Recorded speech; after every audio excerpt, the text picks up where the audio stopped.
right, we're going to be looking at some of the things that people find very difficult to understand, but it's quite easy. One of them is actually the pH, and we also have what is called the POH. Now, but before we can actually learn this properly, we need to understand something we call the pH scale. Now, this pH scale, as we all know, is used to measure the degree of acidity or alkalinity of a substance. So, as this is well known, we all know that we have a typical element, means the substance is actually neutral. So whatever one, so we have from this place to this place, we have 1, we have 2, we have 3, we have 4, we have 5, we have 6, up to like that. So any substance that you see here are actually said to be acidic. Now the point is this: when you have a substance with a pH of 1, a substance with a pH of 2, which one is more acidic? Acidity increases in this direction. So you are going to have this. So acidity increases this way, which means if anybody should ask you between a substance of pH of 1 and a substance of pH of 2, which one is more acidic between the two? It is actually a substance having a... Okay, but the reverse is the case for a solution having a pH to be equals to, let's say, 9, and a solution having a pH to be equals to 10. In a situation like this, if anybody should ask you which of them is having a higher acidity or alkalinity between the two, all you have to do is understand the fact that alkalinity increases like this, so which means that a solution having a pH to be equals to 10 is more alkaline than that which is having a pH of 9. Take note of that. That is very, very important. So you need to understand this. So please take note of that. So after understanding this, then we can now move on to the fact that what does pH actually stands for in its own self. pH itself simply means potential for hydrogen. Do not forget this. Potential for hydrogen. Why some people will call it potency for hydrogen, whichever way, but take note, there is a formula used for calculating pH, and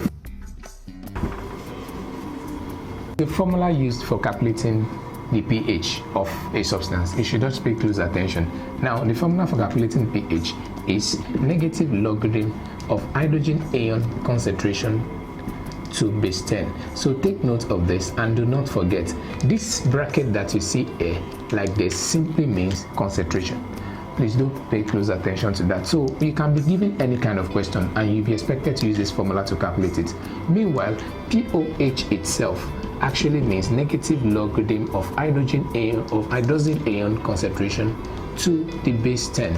So please pay close attention to that also. We can actually proceed with the derivation of other formulas, and then we can solve the French question. Just understand that pH itself plus the POH of a substance is actually equals to 14. This is actually another formula again. Don't forget, we have the first formula here, we have the second formula here, we have the third formula here. Then there is another formula again. That formula is that hydrogen ion concentration multiplied by the hydrogen ion concentration, everything is equals to 10 raised to the power minus 14.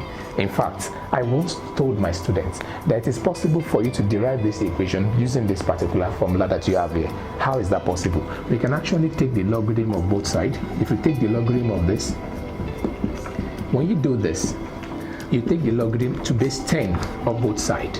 When you take the logarithm to base 10 of this, you realize that, remember, in your logarithm in mathematics, there is a law that states that when you have log AB to base 10, this simply means log of A to base 10 plus log of B to base 10. So using that same illustration here, you're going to be having something like this: log of hydrogen ion to base 10 plus log of hydrogen ion, are you with me, to base 10 is equal. In a situation whereby you're given this different type of question, take for instance, they can actually give you a pH of a particular compound and they ask you to calculate the concentration of hydrogen ion, or they can give you the concentration of hydrogen ion in a particular acid and ask you to calculate the pH. The same thing is applicable. They can give you a question involving this formula, they give you the hydroxyl ion concentration of a particular alkali, and they ask you to calculate the POH of that same alkali. You use the same formula.